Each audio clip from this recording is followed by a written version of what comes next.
करवा रहे हैं हमारी बहनों का शादी करवा के, उसके लिए मेरी तरफ से एक छोटा सा गिफ्ट है भैया।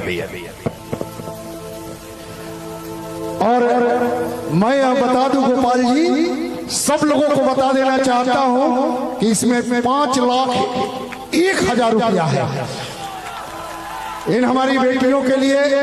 पवन जी, मैं बता दूं कि जिस आदमी पर अगर इन बेटियों का आशीर्वाद होता है वह दुनिया का सबसे बड़ा बादशाह होता है। आज इस मंच से आप बादशाह हैं और बादशाह की एक अलग उपाधि लेकर जा रहे हैं। अगर कल पावर स्टार लगता जल्दी में अंकुश राजा 11 लड़कियों का शादी करवाए थे, जिसमें खेसारी लाल यादव जी भी आए थे और उन्होंने सारे बहनों को एक एक बाइक दिया था, जो कि काफी प्रशंसनीय और सराहनीय कार्य था।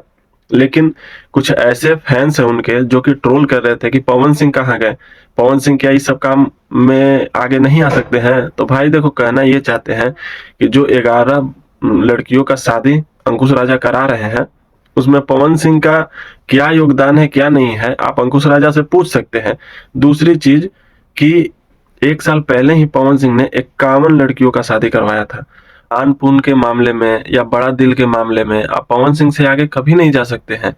जैसा कि इन भाई ने कहा कि ये 5-7 लाख जो रुपया है ये तो दिखौटी में है। जो पवन सिंह गुप्त दान दिए हैं उसके बारे में बोले हैं स्टेज पे नहीं बताने के लिए। पवन सिंह का दिल बहुत बड़ा है, ऐसे ही लोग उनको टीआरपी स्टार या मेगा स्टार या हिट मशीन नहीं कहते हैं।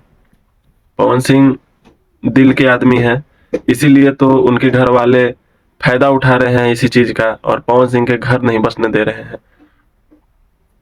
हम लोग फैंस लोग का सिर्फ एक ही ख्वाहिश है कि पावर स्टार पवन सिंह सुखी संपन्न हो जाए और अपने परिवार ज्योति सिंह के साथ अच्छे से रहे। और हम लोग का कोई ये नहीं है, क्योंकि इतने बड़े प्लेटफॉर्म पे अगर कलाकार कोई गलती करता है तो इसका असर देश के करोड़ों जनता पे पड़ता है, समझ रहे हैं ना। क्योंकि काफी लोग ऐसे हैं जो कि पवन सिंह जैसा बनना चाहते हैं, खेसारी लाल यादव जैसा बनना चाहते हैं। तो इन लोग को भी ये चीज का ख्याल रखना चाहिए कि हम लोग भी ऐसा कोई गलती ना करें जिससे हमारे आने वाला जो यूथ है वो बर्बाद हो जाए। फिलहाल आज के लिए बस इतना ही, मिलते हैं किसी और वीडियो में।